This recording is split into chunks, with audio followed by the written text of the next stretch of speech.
Bapak Ibu Saudara.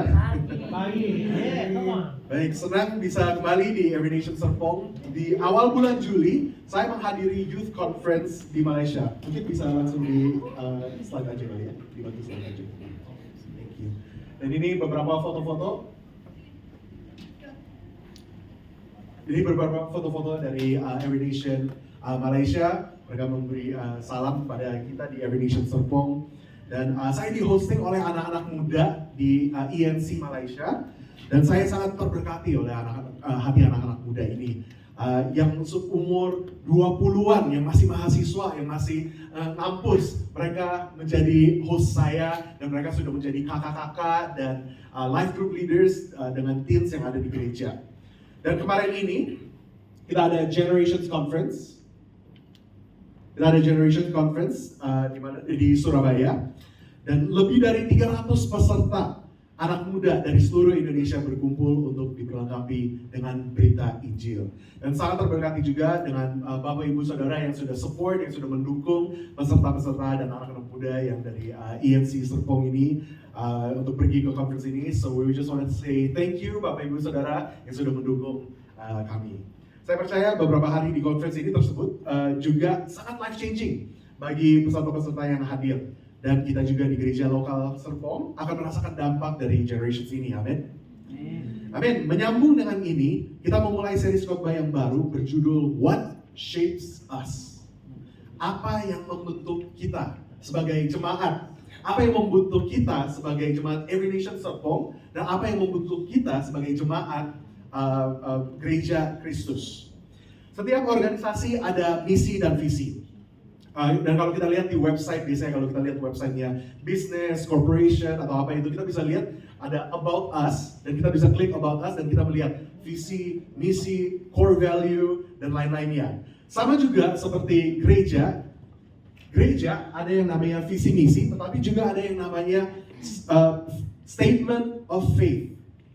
Dan kalau untuk gereja, kita melihat apakah mereka ada doktrin yang tepat atau ada doktrin yang sesat, kita melihat statement of faith-nya mereka. Inilah salah satu statement of faith di gereja Every Nation. Kenapa penting untuk kita mengetahui statement of faith? Ini yang membedakan gereja dengan pengajaran-pengajaran yang lain. Saya bacakan dulu ya. Tuhan, about God. Kami percaya pada satu Tuhan, pencipta dan pemelihara segala sesuatu. Dia sempurna dan tidak berubah, sepenuhnya penuh kasih, baik dan kudus, tak terbatas dalam pengetahuan, kekuasaan, dan kehadiran. Tuhan secara kekal ada dalam tiga pribadi, Bapa, Anak, dan Roh Kudus, pada hakikatnya satu, mempunyai sifat-sifat dan kesempurnaan ketuhanan yang sama, dan tiap pribadi menjalankan peran yang berbeda. Maha pemurah dalam tujuan kekalnya untuk menebus umat manusia bagi dirinya sendiri. Allah layak menerima kasih dan penyembahan sepenuh hati. Dan kenapa kita penting untuk melihat statement of faith dari gereja dan kita sebagai jemaat untuk mengetahui statement of faith ini? Karena ini yang membedakan kita dengan pengajaran-pengajaran yang lain, pengajaran-pengajaran yang sesat. Bukan hanya untuk menjadi lebih theological gitu ya, bukan hanya untuk kita sepertinya kok lebih pintar dari orang lain, bukan seperti itu. Akan ada banyak orang-orang yang Kristen maupun yang non-Kristen menantang iman kita. Kenapa kita percaya apa yang kita percayakan? Kenapa kita khotbahkan apa yang kita khotbahkan? Kenapa kita percaya Alkitab atau kenapa kita percaya doktrin-doktrin tertentu? Apakah kita percaya satu Tuhan atau tiga Tuhan? Karena kalau doktrin Tritunggal ini sangat challenging, sangat menantang gitu ya. Dan inilah pentingnya kita mengetahui Allah ada dalam tiga pribadi, Bapa, Anak, dan Roh Kudus. Hakikatnya satu, esensinya satu. Sifat dan kesempurnaan ketuhanan yang sama, dan yang membuat Trinitas ini berbeda hanya perannya. Peran Tritunggal itu berbeda. Dan kita akan membaca apa yang firman Tuhan katakan bagaimana Tuhan membentuk kita. How God shapes us dengan His Trinity. Kita membaca dari 2 Korintus 13 ayat 11 sampai 14. Mari kita baca sama-sama. Akhirnya saudara-saudaraku, bersukacitalah. Usahakanlah dirimu supaya sempurna. Terimalah segala nasihatku, sehati sepikirlah kamu, dan hiduplah dalam damai sejahtera. Maka Allah, sumber kasih dan damai sejahtera akan menyertai kamu. Berilah salam seorang kepada yang lain dengan cium yang kudus. Salam dari semua orang kudus kepada kamu. Kasih Allah dan persekutuan. Kasih karunia Tuhan Yesus Kristus dan kasih Allah dan persekutuan Roh Kudus menyertai kamu sekalian. Demikian firman Tuhan. Banyak yang akan menggunakan salah menggunakan ayat 12 untuk berarti nggak apa-apa untuk kita cium. Bukan seperti itu ya saudara. Dan sebenarnya kalau ini pembahasan yang totally beda dan ini bisa jadi khotbah sendiri mungkin. Tapi kita bukan fokusnya di situ, tapi kita fokus di ayat yang ke-14. Nah, background dari perikop ini, Rasul Paulus sedang menulis kepada gereja Korintus. Dan ini bukan surat yang pertama yang Paulus tulis kepada gereja di Korintus. Surat yang pertama kalau kita membaca 1 Korintus, itu sepertinya Paulus sedang menegur dan sedang menghardik gereja Korintus itu. Tapi background dari 2 Korintus, dari surat ini, Rasul Paulus menulis secara vulnerable. Dalam keadaan yang vulnerable, dalam keadaan yang dia sangat transparan. Dan sepertinya dia hanya mencurahkan hatinya kepada gereja Korintus ini. Apa dalam isi hatinya. Dan dia tidak ada agenda untuk menegur jemaatnya. Sepertinya dia sedang mencurahkan hati dan mencurhat gitu kepada gereja tersebut. Dan perikop ini adalah pesan terakhir. Ini di ayat-ayat terakhirnya 2 Korintus ini. Dan inilah yang merefleksikan isi hati Rasul Paulus di saat itu. Apa yang membentuk kita? Kita melihat 3 hal. Itu the grace of the Lord Jesus Christ, kasih karunia Tuhan Yesus Kristus, kasih Allah, itu the love of God, and the fellowship of the Holy Spirit, persekutuan Roh Kudus. Kita melihat ketiga pribadi Tritunggal. Walaupun urutannya berbeda ya, kita biasanya melihatnya Bapa, Anak, Roh Kudus. Tetapi di ayat ini kita melihatnya Anak, Bapa, dan Roh Kudus. Tetapi ini bukan berarti yang satu lebih penting daripada yang lain. Melainkan ini mencerminkan peran-peran yang berbeda. Kita melihat yang pertama dulu, saudara. The grace of the Lord Jesus, kasih karunia Tuhan Yesus Kristus. Yang saat kita bicara tentang kasih karunia atau kita bicara tentang anugerah, itu sesuatu yang kita tidak layak. Kita tidak pantas. We don't deserve grace. Itu adalah gift atau itu adalah karunia yang Tuhan inisiasikan. It's a gift that God initiated. Bukan upah, bukan sesuatu yang kita upayakan. Itu bukan bayarnya Tuhan gitu. Kita sudah menjadi orang Kristen yang baik. Kita sudah melakukan hukum Taurat. Kita sudah mengikuti perintah-perintahnya Tuhan. Dan Tuhan memberikan kita kasih karunia. Bukan seperti itu. Tetapi yang namanya grace of God, kasih karunia Tuhan, anugerah Tuhan, itu sesuatu yang kita tidak pantas untuk terima. Dan Paulus mengetahui itu. Paulus adalah penerima anugerah Tuhan itu. Karena Paulus sendiri, masa lalunya, dia adalah penganiaya orang-orang Kristen. Rasul Paulus ini, sebelumnya, dia pembunuh orang-orang Kristen. Dia menawan orang-orang Kristen yang hanya karena mereka percaya kepada Yesus, dia menawan orang-orang Kristen itu. Sampai dia ketemu dengan Yesus di jalan ke Damsyik. Dia bertemu, dia berjumpa dengan Kristus. Dan dia mengalami yang namanya God's grace, anugerah, kasih karunia Tuhan Yesus Kristus. Dan karena kasih karunia itu, Paulus melihat, Paulus menyadari kebenaran Tuhan. Dan dia dipulihkan kembali ke umatnya. Anugerah Yesus adalah pengampunan dosa-dosa kita. What is God's grace? God's grace is the forgiveness of our sins. Kita tidak layak untuk menerima pengampunan itu. Kita sudah melakukan banyak hal, kita sudah berdosa. Kita tidak layak untuk kasih karunia Yesus Kristus. Tetapi dia menginisiasikan itu. Dia melakukan itu. Nevertheless. Yang kedua kita melihat kasih Allah, the love of God. Ini kasih Allah Bapa ya. Saat kita membahas tentang Tuhan, ini bukan sesuatu yang abstrak, saudara. Karena saat kita bahas tentang Tuhan, kita bisa di dunia luar gitu, kita mengatakan Tuhan memberkati, puji Tuhan, dan itu menjadi sesuatu yang sangat abstrak. Kalau di Indonesia sendiri kita mengakui ada 6 agama yang resmi. Dan mungkin agama-agama itu disebut di dalam KTP kita. Tetapi apakah individu itu mengikuti pengajaran-pengajaran agama itu? Belum tentu. Itulah mengapa Percayaan kepada Tuhan itu menjadi sesuatu yang abstrak bagi kita. Sesuatu yang terlalu saturated, oversaturated bagi kita. Dan sebenarnya kalau dibilang kasih Kristus atau kasih Allah, itu bukan sesuatu yang abstrak, tetapi itu sesuatu yang personal. Bukan hanya pengajaran, tetapi itu yang kita dapat mengalami secara pribadi. Tuhan di Alkitab sangat terlibat dalam kehidupan kita. Tuhan yang di Alkitab terlibat dalam kehidupan umatnya sehari-hari. Inilah yang firman Tuhan sebut kasih. Apa itu kasih? What is love? Kalau kita lihat di slide berikutnya, what is love? Ini bukan hanya, kalau kita bicara tentang love, itu bukan hanya sesuatu yang romantis. Bukan sesuatu yang kayak Malik dan Essentials itu bilang, kita bikin romantis gitu. Bukan. Karena kalau di Alkitab itu ada 4 jenis yang namanya love, yang namanya kasih. Ada yang the romantic love, yang biasa kita sebut itu antara pasangan. Romantic love, ada yang affectionate love, ada yang philia, yaitu brotherly love. Ada juga yang storge love, yang family, yang antara keluarga. Dan ada yang namanya agape love, yang ini yang namanya kasih Tuhan, kasih Allah Bapa. Agape love itu sesuatu yang selfless, yang memberi. Tidak hanya menerima, tetapi memberi. Kalau kita lihat, apa itu love of God? What is the love of God? Di slide berikutnya. Love of God itu the highest form of love. Kasih Allah itu adalah kasih yang paling tinggi yang kita bisa terima dari Tuhan.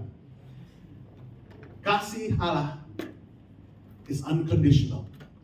Kasih yang tidak bersyarat. Tidak ada alasannya mengapa Tuhan mengasihi kita.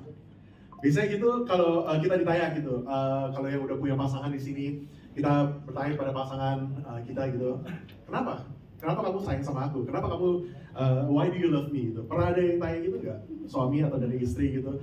Kalau ada yang tanya gitu, it's a trick question. Karena kalau kita menyebut apapun itu pasti salah sebenarnya. Karena saya sering ditanya gitu sama Manda nggak ada di sini jadi nggak apa-apa. Ditanya gitu, why do you love me? Gitu. Saya juga mengatakan, ya nggak tahu gimana gitu ya. Kalau dibilang kayak kita baik, kita compatible gitu. Ya coba kalau satu musim di mana kita tidak compatible, satu musim di mana yang satunya nyebelin, entah saya atau dari istri gitu, kita salah satunya lagi not in the mood untuk love. Apakah kita tetap sayang? Apakah kita tetap mengasihi sesama? Why do you love me? Kalau kita bilang, oh aku mengasihi karena cantik. Oh gimana kalau udah tua dan udah nggak cantik gitu? Gimana kalau kehilangan kecantikannya? Kalau dibilang, oh karena baik, karena ramah, bagaimana kalau lagi tidak mood untuk ramah? Apakah kita tetap mengasihi? Dan inilah kasih Tuhan. Dia mengasihi kita sebagai manusia, bukan karena kita melakukan sesuatu, bukan karena kita yang baik, bukan karena kita yang hebat, tetapi dia mengasihi kita hanya karena dia mengasihi kita. Jadi itu cyclical, itu sesuatu yang kita tidak bisa menjelaskan. Tuhan mengasihi kita karena Tuhan mengasihi kita. Dan tidak ada berhentinya. Dan it's unrequited love. Kasih Allah itu unrequited, yaitu tidak berbalas. Biasanya kalau kita mengasihi orang, kita ekspektasinya apa? Untuk mereka mengasihi balik. Kita melakukan sesuatu yang baik bagi orang lain, kita ekspektasinya mereka juga akan baik kepada kita. Bukan seperti itu dengan kasih Allah Bapa. Dia mengasihi dengan resiko, kita tidak mengasihi balik. Dan itulah kasih Allah Bapa, tidak berbalas. Dan yang terakhir, tidak berhenti, undying love. Ini firman Tuhan juga dikatakan bahwa tidak ada satupun yang bisa memisahkan kita dari kasih Tuhan. Nothing can separate us from His love. Inilah kasih Allah bagi kita. Dan saya sangat di awal saya menjadi orang yang percaya, saya menjadi Kristen, saya mendalami firman Tuhan. Inilah salah satu quote yang saya sangat berpegang mengenai kasih Allah Bapa. Yaitu, there is nothing that we can do that will make God love us more. Tidak ada yang dapat kita lakukan yang akan membuat Tuhan lebih mengasihi kita. Yet there is nothing we can do that will make God love us less. Namun tidak ada yang dapat kita lakukan yang akan membuat Tuhan kurang mengasihi kita. Inilah kasih Allah Bapa. Kasih Allah tidak pernah gagal. Dia yang menginisiasikan. kasih terhadap kita. Kita tidak bisa mengupayakan kasih Allah. There's nothing we can do yang kita bisa membuat Tuhan lebih sayang kepada kita, lebih mengasihi kita. Tetapi there's nothing that we can do that will make God love us less. Ini good news-nya. Dia mengasihi kita tanpa syarat. Dan yang ketiga, the fellowship of the Holy Spirit. Persekutuan Roh Kudus. Mengapa Tuhan menciptakan manusia?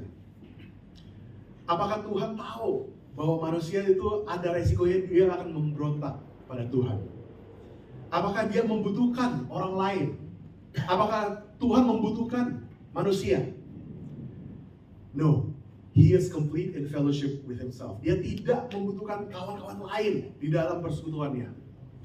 Dia menciptakan manusia untuk membagikan sukacita dan kebahagiaannya dengan kita. Tapi manusia memberontak. Kita melihat di kitab Kejadian, manusia memberontak. Karena kita mempunyai free will, kita mempunyai kehendak yang bebas, kita bisa memilih, kita memilih untuk terpisah dari Tuhan. Kalau Tuhan mengetahui itu akan terjadi, mengapa tetap menciptakan manusia?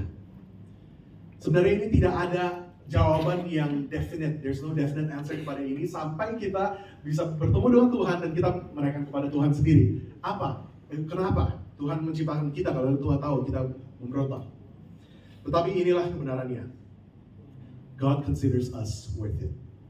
Dia melihat kita berharga di matanya. Dia melihat kita dan tidak melihat kerepotan. Dia melihat kita dan dia tidak melihat expenses, liabilities. Dia melihat kita. Dia tidak melihat bakal susah kalau sama ini orang. Bakal susah kalau sama yang namanya manusia. Tetapi dia melihat kita dan dia mengatakan, you are worth it. Dia melihat kita dan memutuskan, I want you to be with me.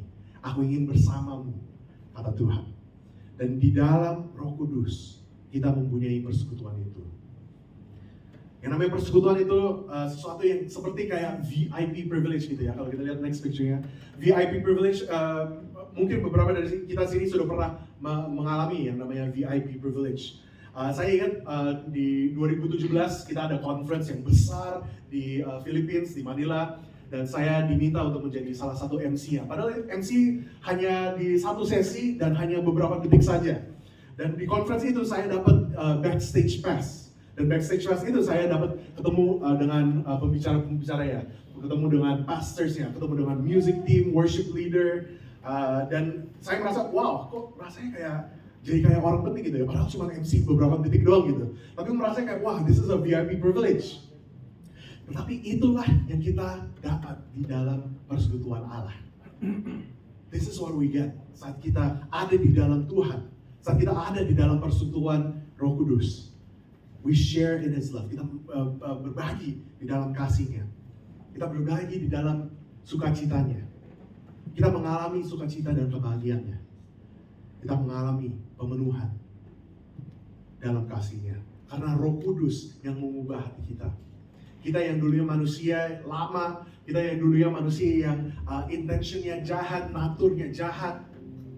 Tapi saat kita ada di dalam persekutuan Roh Kudus, saat kita menerima anugerah yang Tuhan Yesus menyediakan bagi kita, saat kita menerima kasih Allah Bapa, kita dapat bagi di dalam persekutuan Roh Kudus juga. Dan Roh Kudus yang memulihkan hati kita. Roh Kudus yang menyembuhkan hati kita. Roh Kudus yang mengubah hati kita. Dia yang membuat kita sadar akan kebenaran dan kebaikannya. Karena Yesus adalah jalan dan Roh Kudus yang menuntun kita dalam persekutuan dengan Allah.